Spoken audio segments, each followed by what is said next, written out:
happy for them. I think that's all I've got to say for now. Yeah, that's good. Yeah, I Yeah, mean so that's good. Nice to hear that, Jerome, that you like the English culture and stuff. And that's excellent. You've been here since 2005, so you know well enough what this country is all about. Just to pick up, Cuz, on your comments about St George, yeah. he wasn't an Englishman at all. Funnily enough, he was Okay. born in Turkey, I believe, Right. part of Turkey, which then had a different name, but it was in I think it was in the 1400s.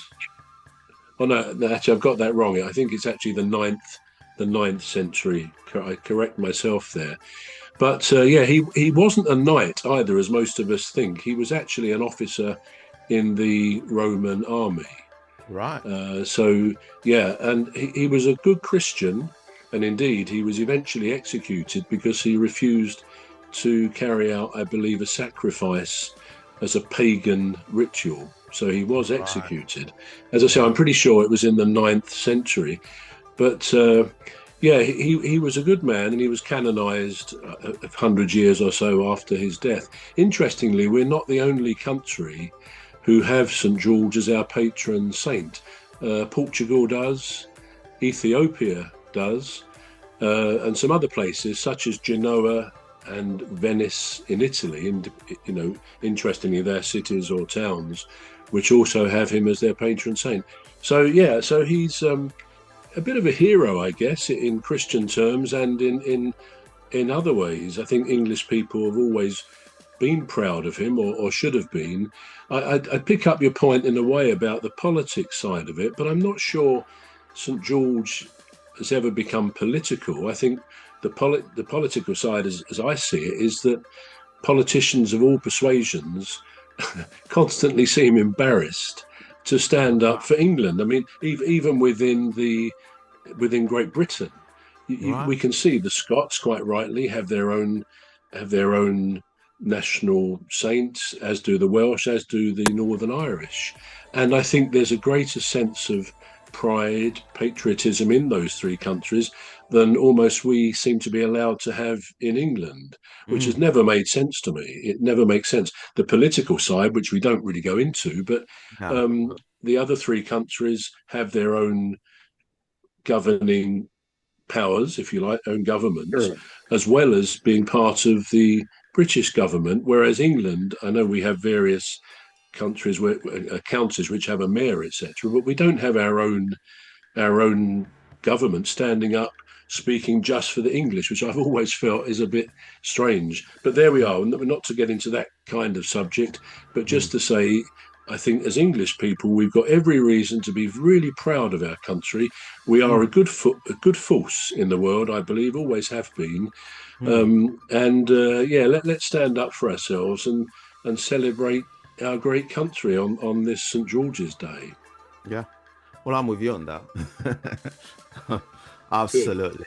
Yeah. So now we're talking about the greatest invention. Do you think airplane is Yeah. the greatest invention?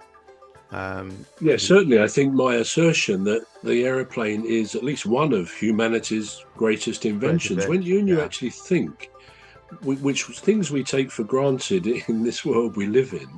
which our forefathers, our forefathers and foremothers, I guess we have to say nowadays, but our forebears really paved the way for what we enjoy today. And no doubt today we are paving the way in various ways for the future. Because going back over the last two millennia, really, at least, and probably before, there's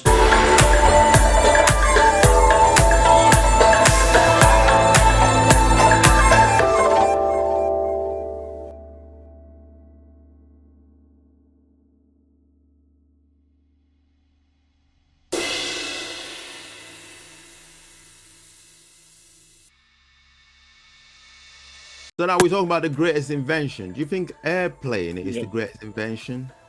Um, yeah, certainly. I think my assertion that the aeroplane is at least one of humanity's greatest great inventions. When invention. you Yeah. actually think, which things we take for granted in this world we live in, Yeah. which our forefathers, our forebears, forefathers and foremothers, I guess we have to say nowadays, but our forebears really paved the way for what we enjoy today. And no doubt today we're paving the way in various ways for the future. Because going back over the last 2 millennia, really, at least, and probably before, there's been this instinct, this wish within humans to want to fly. I guess the early humans, thousands of years ago, looked up and saw the birds, which of course the birds are connected genetically to the dinosaurs, so they really go back a long way. And they thought, well, they can fly, we can't, we want to be up there with them. And over the centuries, lots of people, lots of brilliant minds have grappled with this concept of how do we lift ourselves off of the terrain, off of the ground, and fly up there with the birds. And there's many examples of how that happens, or how it happened. For example, we can think of Leonardo da Vinci. Now, he was in the 1400s, the 15th century, and he did many designs for flying machines. His most common one, people say, well, he invented the helicopter, which isn't strictly true, but he did come up with designs for something which he called the ornithopter, like ornithology being birds, and he called it the ornithopter, which actually was kind of a design of a helicopter, a very early design, but which had wings like birds. So, of course, ultimately, the designs didn't really achieve what he wanted, but he worked very hard on that. And a brilliant man that he was, he again came up with some important elements of what was later taken on board. But really, I think one of the important people in the history of flight was a guy called Abbas ibn Firmas, three-part name.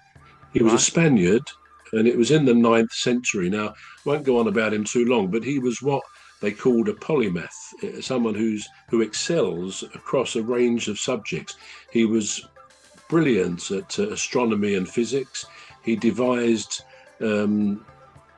things to actually observe the universe, which in his time, in the 9th century, was quite unique. I mean, it was obviously a form of telescope, but they were very limited in what they could do. But he was an inventor, a scientist, and these initial designs enabled him to, for example, create a contraption which showed the orbits of the planets.